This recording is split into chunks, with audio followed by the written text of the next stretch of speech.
Tyler Henry became a household name by connecting celebrities with their deceased loved ones. At just 19 years old, he was reading for the Kardashians, bringing comfort to families torn apart by loss, and building a career most psychics only dream about. His gift seemed like a blessing that opened every door in Hollywood. But Tyler's story isn't the feel-good journey you might expect. Behind the cameras and celebrity readings lies a darker reality, one filled with medical emergencies that nearly killed him, a childhood marked by fear and rejection, and emotional burdens that most people couldn't imagine carrying. The same abilities that made him famous also isolated him in ways that still affect him today.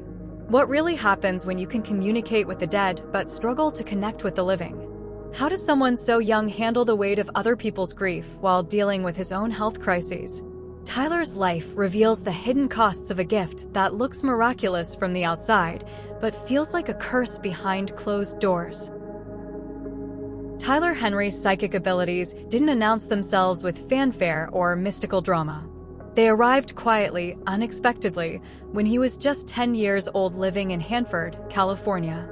One day, he had an overwhelming feeling about his grandmother, a sense that something was wrong, that she was going to die. He didn't know what to make of these thoughts. He was a kid trying to understand why he suddenly knew something he shouldn't know. When his father came home and told him that his grandmother had passed away, Tyler was shaken. The prediction had come true, but there was no celebration, no moment of clarity. Instead, it felt chaotic and frightening.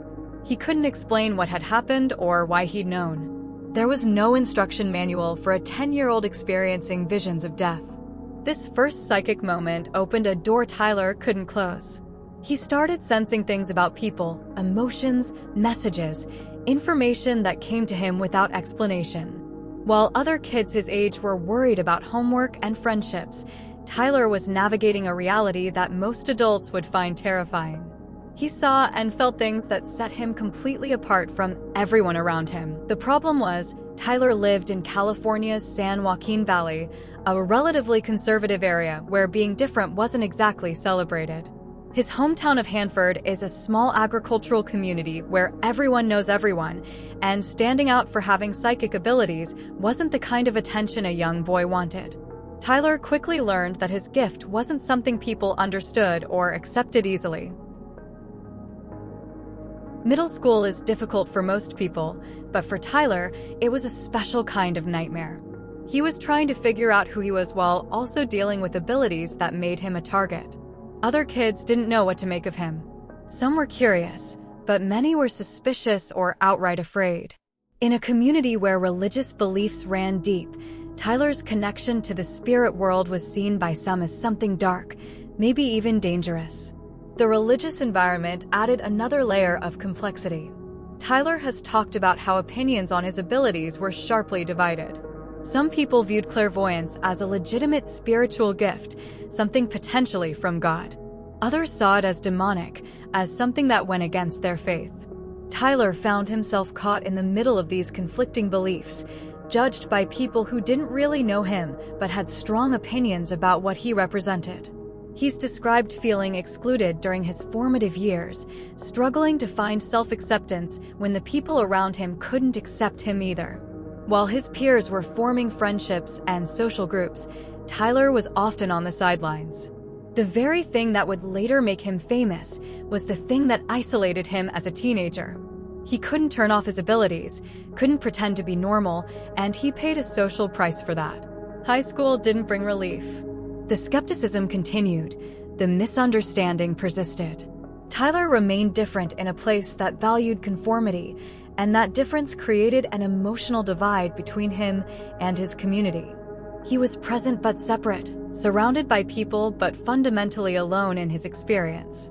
This isolation wasn't just about being unpopular or not fitting in, it was deeper than that. Tyler was processing experiences that no one around him could relate to. He was carrying knowledge about death and the afterlife that most teenagers never think about.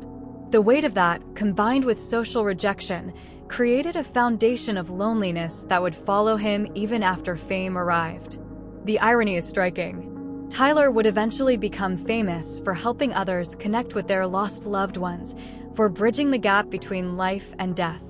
But during his childhood, he couldn't bridge the gap between himself and his peers.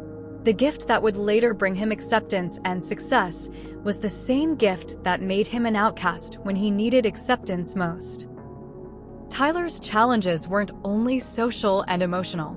From the very beginning, his body was fighting battles that most people never face.